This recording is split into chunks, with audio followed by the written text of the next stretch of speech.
NEET UG 2026 यानी कि NEET UG की तैयारियां सभी स्टूडेंट्स के लिए एक बहुत ही बड़ी उम्मीद भी है, एक बहुत ही बड़ी अपडेट भी है। नेशनल टेस्टिंग एजेंसी यानी कि एनटीए ने 13 अप्रैल को ऑफिशियली सिटी स्लिप जारी कर दिया है, यानी कि आज के दिन, और जिसका मतलब है कि अब आपको पता चल जाएगा कि आपके एग्जाम आखिर किस शहर में होने जा रहे हैं। ये सभी डेटा अब आपको पता चल जाएगा, लेकिन याद रखिएगा कि 3 मई को आपके एग्जाम शेड्यूल है और अब वक्त आप सभी के लिए बहुत कम है। स्पेशली आप सभी के लिए जो मेन फोकस रहेगा किस में रहेगा, ये भी आज के इस वीडियो में जानेंगे।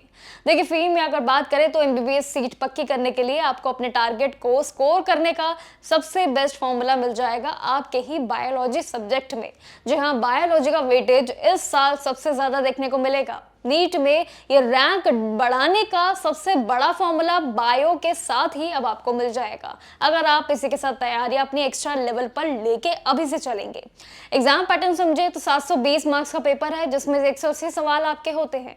हर सवाल के 4 मार्क्स का सवाल रहेगा, और सबसे हैरान करने वाली बात यह है कि अकेले बायोलॉजी ने 90 सवाल आपसे जो पूछे जाएंगे, इस बार कॉन्सेप्ट वहीं से है। पूरे पेपर का 50% यानी कि 50% वेटेज इसी सब्जेक्ट का है। जबकि केमिस्ट्री और फिजिक्स की बात करो तो उसको मिलाकर 90 सवाल यहाँ पर बनते हैं, और वहीं बायोलॉजी अकेले 360 मार्क्स अकेले लेके बैठा है।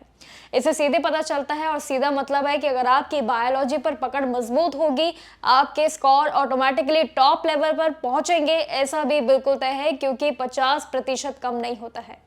एनटीए ने बायोलॉजी के सिलेबस को टोटल इसमें 10 यूनिट्स में डिवाइडेड इस बार 10 तरीके से किया है, जिसमें 11वीं और 12वीं दोनों की जो कक्षा है, बायोलॉजी, बोटेनी और जूलॉजी दोनों के यूनिट्स में डाइवर्सिटी इन लिविंग वर्ल्ड से लेकर cell structure, plant, human psychology, reproduction, genetics और इकोलॉजी जैसे इंपॉर्टेंट चैप्टर्स भी इसी प्रोसेस में शामिल रहेंगे, जिसके वेटेज के लिए तैयारियां शुरू कर दीजिए।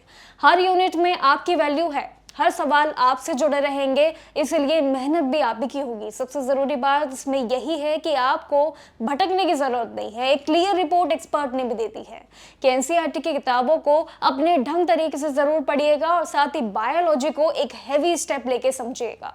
इस बार शानदार स्कोर करने के लिए जो बायोलॉजी का खुलासा हुआ है, ये आपके लिए एक बड़ी उम्मीद बन सकता है। इसलिए एनसीईआरटी के साथ साथ अपनी बायोलॉजी की तैयारियों को भी जरूर बनाए रखें, और ये आप सभी के लिए बायोलॉजी एक फाइनल टच होगा आपकी तैयारियों के लिए।